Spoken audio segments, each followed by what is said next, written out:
आपको क्या कहना है? आप किस बात की दुहाई दे रहे हो? बहुत लंबा समय हो गया, चारों तरफ वर्षा का अभाव चल रहा है, पृथ्वी से अन्न उत्पन्न होना बंद हो गया है। किसानों के पास जो उनके भंडार थे वो सारे खाली हो गए हैं। चारों तरफ भूख से हाहाकार मचा हुआ है। यहाँ तक कि पशु पक्षी जीव जंतु सब भूख से व्याकुल है।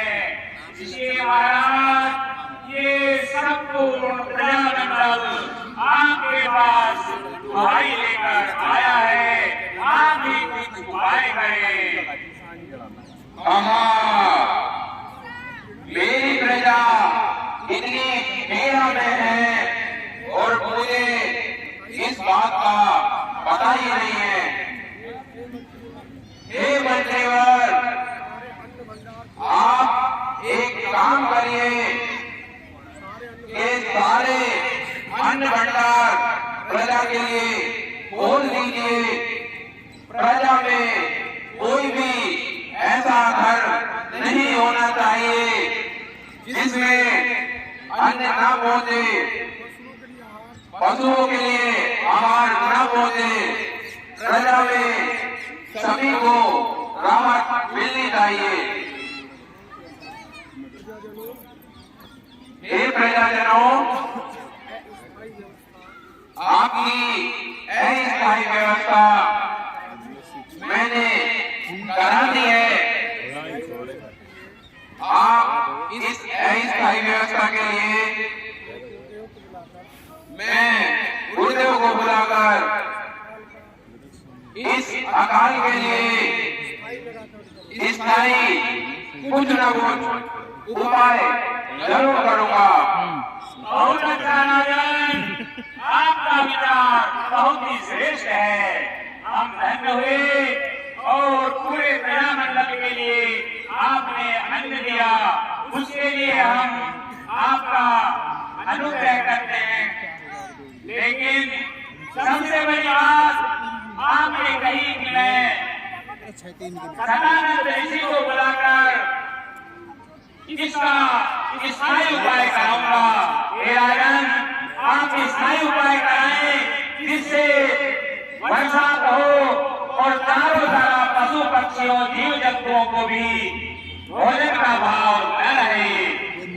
ठीक है, आप किसी प्रकार की चिंता ना करें। मैं अभी सुमंत को भेजकर गुरुदेव सदानंद जी को अपने दरबार में बुला लेता हूँ और उनसे इस अकाल को समाप्त करने के लिए कुछ न कुछ उपाय जरूर पूछता हूँ। गुरुदेव के आश्रम में पहुंचकर गुरुदेव जी को अपने साथ मेरे दरबार में ले आइए। ठीक है महाराज, मैं जाता हूँ और गुरुदेव को बुला कर लाता हूँ।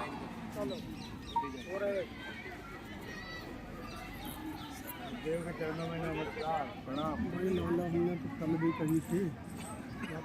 गुरुदेव के चरणों में प्रणाम स्वीकारो। आयुष्मान भव। हे गुरुदेव, आयुष्मान, आप ऐसे ही आसन हुआ। गुरुदेव आपको राजा जनक ने महल में बुलाया है। पानी की व्यवस्था है, पानी की व्यवस्था है, पानी चलो मैं आपके साथ चल रहा हूँ। चलिए गुरुदेव, चलिए।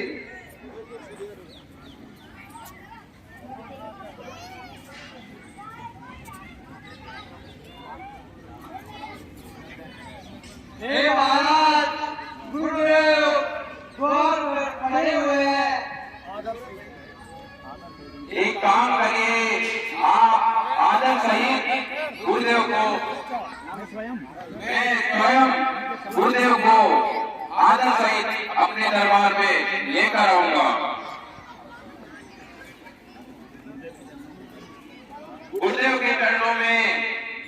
राजा जनक का प्रणाम स्वीकारो। आयुष्मान भव, यशस्वी भव राजन। आइए गुरुदेव आइए।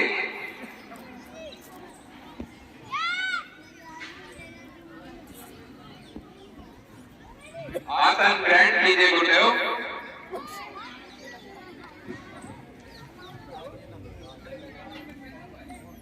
हे राजन, इस निवेदन से आज मुझे याद किया, अपना प्रयोजन प्रस्तुत कीजिए। गुरुदेव, कुछ समय पहले प्रजाजन मेरे यहाँ दुहाई दे रहे थे। उन्होंने बताया कि काफी समय से राज्य में अकाल पड़ा हुआ है, काफी समय से वर्षा नहीं हुई है। वर्षा नहीं होने के कारण खेतों में फसलें भी नहीं हुई है। तो गुरुदेव, मैंने आपको इसलिए ही यहाँ पर बुलाया है कि आप कुछ ना कुछ उपाय जरूर बताएंगे। गुरुदेव, मैं स्वयं के जीवन को सुधारने के लिए ज्ञान में इतना व्यस्त था कि अपने राज्य के लिए, अपनी प्रजा की तरफ मैं ध्यान ही नहीं दे पाया। इसके लिए गुरुदेव मैं क्षमा चाहता हूँ, लेकिन अब आप कुछ उपाय जरूर बताइए। प्रजा लोगों का किस प्रकार का ये सब परेशान है, यह सब मैं नहीं देखना चाहता। आप ऐसी युक्ति बतलाइए जिससे वर्षा हो, अकाल समाप्त हो जाए। राजा, ये आपकी बड़ी भूल है। देखो, कर्म और योग दोनों अपनी जगह अलग अलग स्थित हैं। आपने कभी भी अपने कर्म की तरफ ध्यान नहीं दिया और योग साधना में लगे रहे, इसलिए ऐसी स्थिति उत्पन्न हुई है। अतः इस स्थिति से निपटने के लिए हमको एक यज्ञ का आयोजन करना होगा। अतः शीघ्र की शीघ्र आप अपने यहाँ के सुमंत को आदेश है कि तमाम यज्ञ की सामग्रियां तुरंत एकत्रित कर शीघ्र की शीघ्र यहाँ पेश की जाए। जो आज्ञा गुरुदेव। हे सुमंत, जैसा कि गुरुदेव ने बताया है, उनके अनुसार सभी प्रकार का सामग्री उपस्थित कर दी जाए। ठीक है महाराज। आप इसी तरह की चिंता न करें। अब आगे का रास्ता यज्ञ के द्वारा ही प्रशस्त होगा।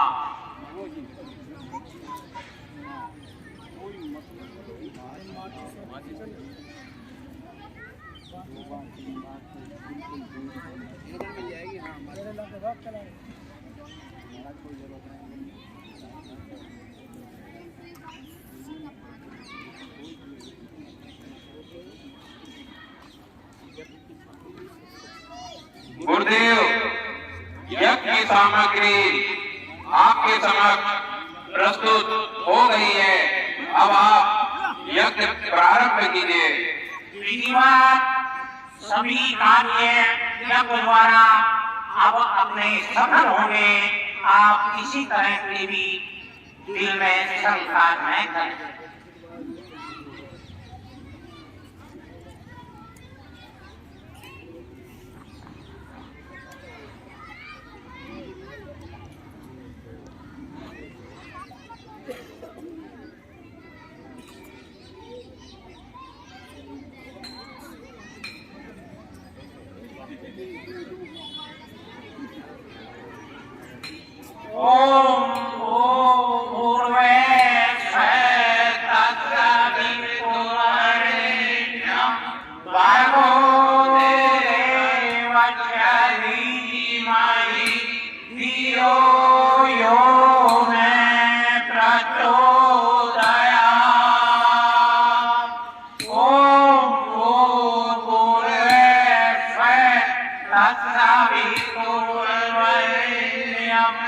भर्गो देवस्य धीमहि धियो यो न प्रचोदयात्।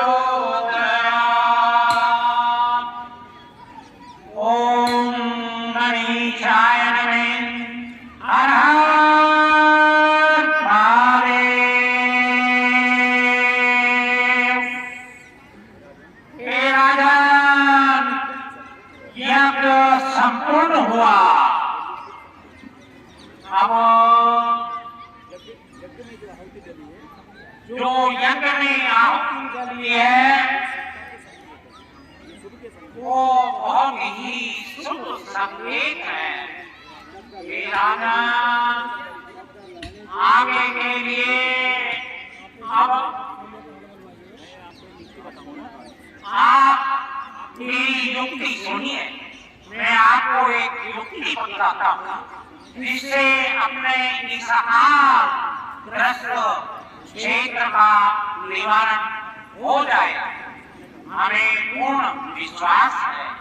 आप एक सोने का घर बनवाइए और आप स्वयं चलकर खेत में हल के द्वारा हल चलाकर आप रानी को साथ लेकर सुनहरा उसमें बीजारोपण करेगी और मैं मंत्रों के उच्चारण द्वारा उसमें अभिमंत्रित का सारे कष्टों का निवारण प्रभु हमको दिलाएंगे। युक्ति के अनुसार शीघ्र की शीघ्र ये कार्य कीजिए। यदि ऐसा करते हैं तो मुझे पूर्ण विश्वास है कि जो अपने अकालग्रस्त जितना भी क्षेत्र है उसमें इंद्रदेव अति शीघ्र भारी वर्षा करेंगे। सारा माहौल बदल जाएगा। प्रकृति में नए नए फूल पुष्प खिलेंगे और जो आपको ये दिख रहा है ये अकालग्रस्त क्षेत्र है, इसका तुरंत ही निवारण हो जाएगा। ठीक है गुरुदेव, आपकी जैसी आज्ञा है मैं उसकी पालना करूंगा। हे सुमंत जी, जैसा गुरुदेव ने बतलाया है वैसी व्यवस्था की जाए। ठीक है महाराज। महाराज, हमने ये पूर्व में सारी व्यवस्था कर रखी है। सोने का तैयार है, खेत भी तैयार है। बहुत ही अच्छी बात है। हे गुरुदेव, पूर्ण व्यवस्था हो चुकी है। अब हमें आगे का रास्ता बतलाइए कि हमें किस प्रकार हल चलाना है। राजा उठिए, आज मैं देख रहा हूँ कि ऐसा शुभ ब्रह्म मुहूर्त है जिसमें हमको इस कार्य के लिए अति शीघ्र चलना चाहिए। ठीक है गुरुदेव, चलिए। सैंडल निकाल यहीं से चलवा दें।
शीघ्र उठाइए। ठीक है गुरुदेव।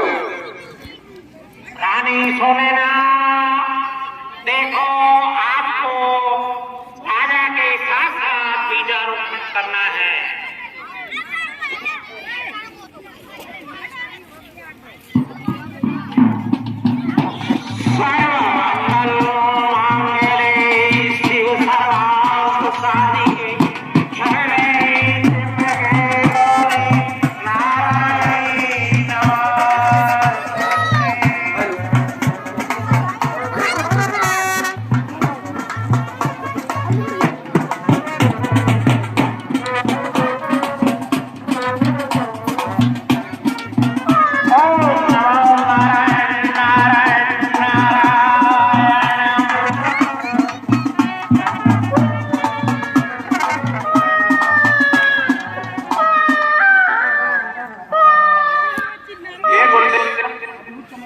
ये तो अद्भुत चमत्कार है।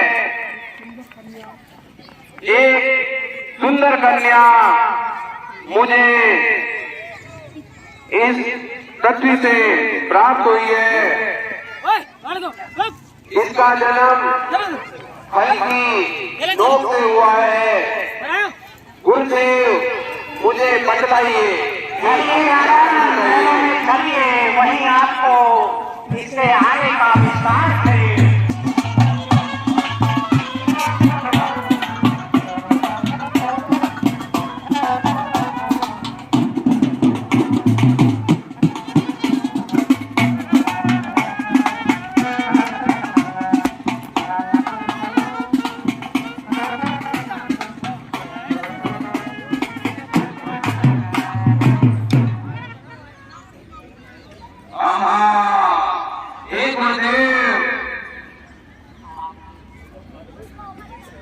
ये तो एक अद्भुत विचित्र घटना हुई है।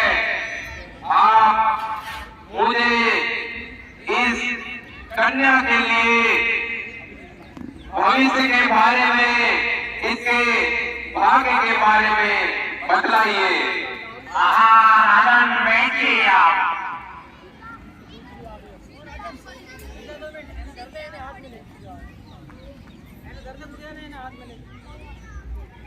वहाँ से रोड बचा पिछला हुआ।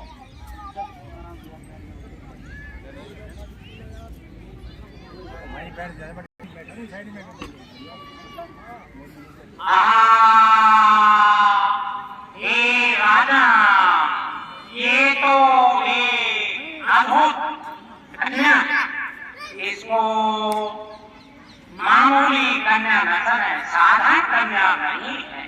ये शक्ति स्वरूप का अवतार है। अतः राजन, ये कन्या बड़ी ही आगे आपको इसमें नाम आपका प्रसिद्ध कराए। हे राजन, इसका जन्म हल की नोक से हुआ है। इसे साल कहते हैं, ईद कहते हैं, इसलिए इनका नाम सीता होगा। नाम तो इनके अनेक हैं। ये जनक की पुत्री होने के कारण जानकी नाम से भी प्रसिद्ध होगी। वैसे भी ये कन्या भाग्यशाली होगी। ऋषियों मुनियों के लिए आगे सुखदायक होगी। ये शक्ति स्वरूप है, इसलिए इसे साधारण कन्या ने समझकर आप इसका लालन पालन कीजिए। जो आज्ञा गुरुदेव। आदम, इसका आप हमेशा ध्यान करते हैं। इसी के द्वारा उस महान शक्ति के आपको दर्शन होंगे। आप भविष्य में इस कन्या को ये समझिए कि प्रसिद्धि के लिए राजा जनक का नाम संसार में लिया जाएगा। हे गुरुदेव, मैं तो धन्य हुआ गुरुदेव, मैं धन्य हुआ। इस प्रकार की शक्ति का अवतार हमारे घर में हुआ है। मैं भली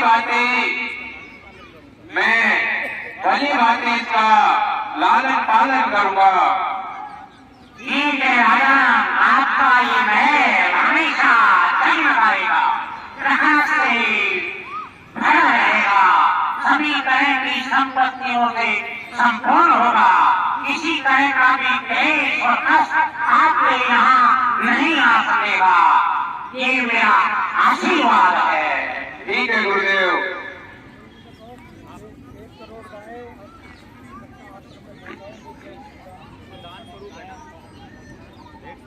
हे सुमन, आप एक काम करिए, गुरुदेव के साथ इनके आश्रम में 1 करोड़ गाय और धन दौलत स्वर्ण मुद्राएं आश्रम में पहुंचाइए।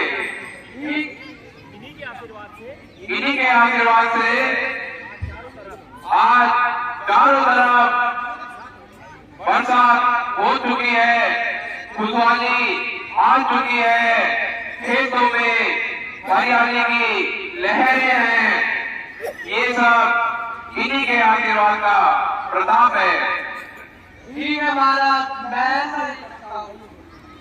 आइए गुरुदेव, आइए।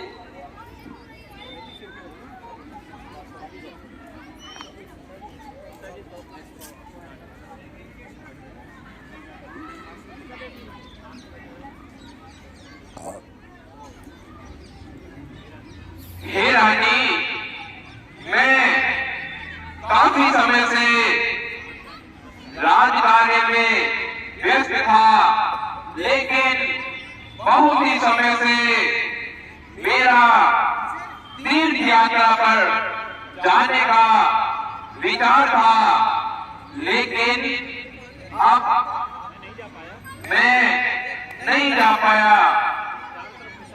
लेकिन अब चारों तरफ खुशहाली है, इसलिए मैं अब चाहता हूं कि यही सही समय है और मैं अब तीर्थ यात्रा के लिए जाना चाहता हूं।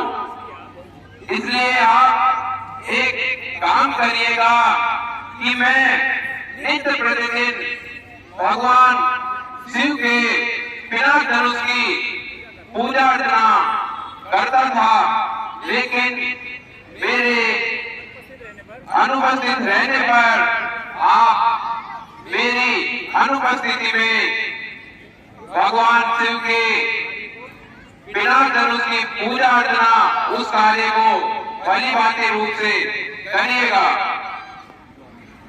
जो महाराज, मैं सही रसी करूंगा।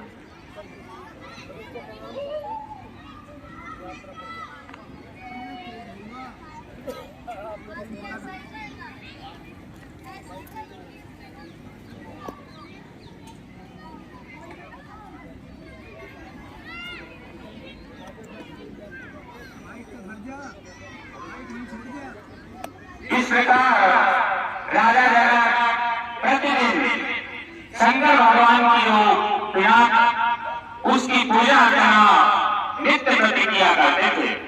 उस कार्य को रानी सुनैना को सौंपकर भ्रमण के लिए चले जाते हैं।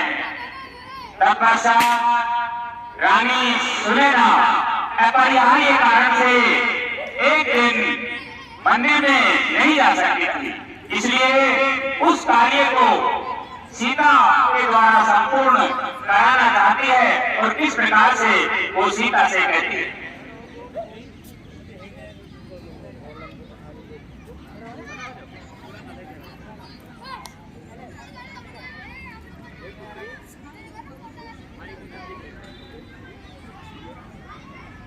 पुत्री, मैं किसी कारण से मंदिर में प्रवेश नहीं कर सकती। इसलिए आप मंदिर में जाओ, वहाँ पर जो शंकर भगवान का धनुष धरा है उसकी साफ सफाई और पूजा अर्चना मैं आपको सौंपती हूँ। उस कार्य को भली बातें संपन्न करके आना। ठीक है माता जी, ऐसे ही करूँ।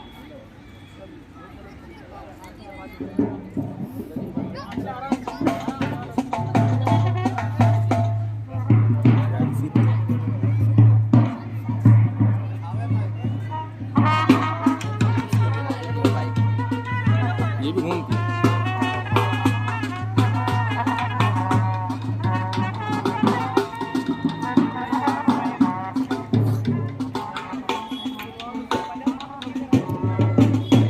ये नगर के बजा रहा है, कल से समझ में ना आ रही। ये नया है, इसको हम यार नया है नहीं यार, वो पहले वाले तो मजे ही नहीं आए। हम यार इस मंदिर की सफाई को कोई मजा नहीं है। ऐसा लगता है बहुत समय से पड़ी हुई है। धनुष के चारों तरफ धूल जमी हुई है। मैं उसको उठा करके पूरी साफ सफाई करती हूँ।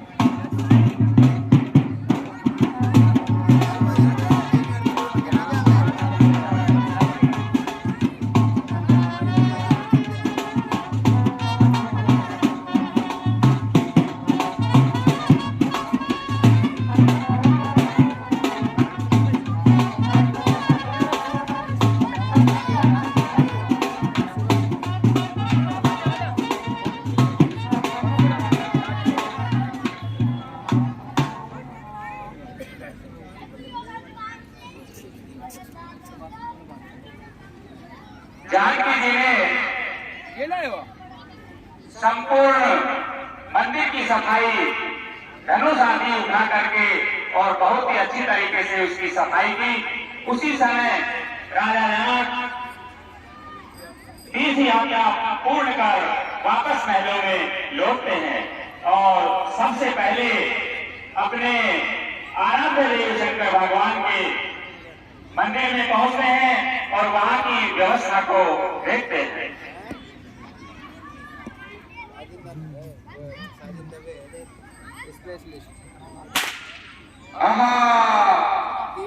ये मैं क्या देख रहा हूँ कि भगवान शिव का पिनाक धनुष अपने यथास्थान से हिला हुआ है, जो आज तक इस संसार में किसी के द्वारा नहीं उठाया गया। आज वो अपने स्थान से इस प्रकार हटा हुआ लग रहा है। ये सब महलों में जाकर रानी जी से पूछना चाहिए कि ये सब किसने किया और कैसे हुआ।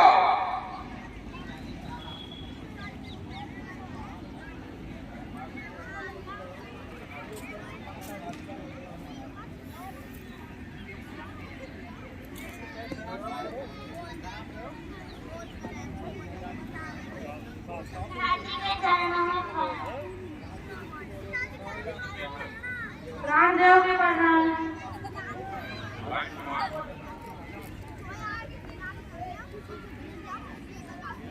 हे रानी, मैं अपनी तीर्थ यात्रा पूर्ण करके आ चुका हूँ, लेकिन मैं सर्वप्रथम भगवान शिव के पिनाक धनुष को प्रणाम करने गया था, लेकिन मैंने वहां पर देखा कि भगवान शिव का जो धनुष है वो अपने यथास्थान से हटा हुआ है। इसका क्या कारण है मुझे बतलाइए। हे प्राणनाथ, मैं पर्यायी कारण से एक दिन मंदिर में नहीं गई। मैंने माँ की पूजा अर्चना के लिए पुत्री सीता को भेजा था। उसी ने कल की सफाई की है।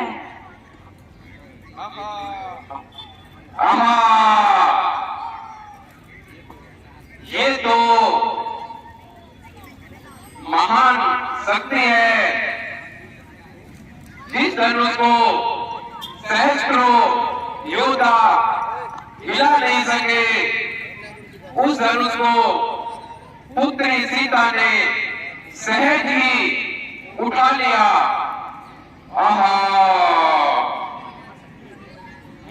मुझे याद आया कि गुरुदेव ने मुझे बतलाया था कि सीता का जन्म बहुत ही अलौकिक है। सीता महाशक्ति का रूप है, इसलिए इसके समान इसका वर होना चाहिए। मैं आज ये प्रतिज्ञा करता हूं कि जो भी पुरुष शंकर भगवान के इस विनाश धनुष को उठाकर चाप को चढ़ाएगा, उसी के साथ मैं अपनी पुत्री सीता का विवाह करूंगा।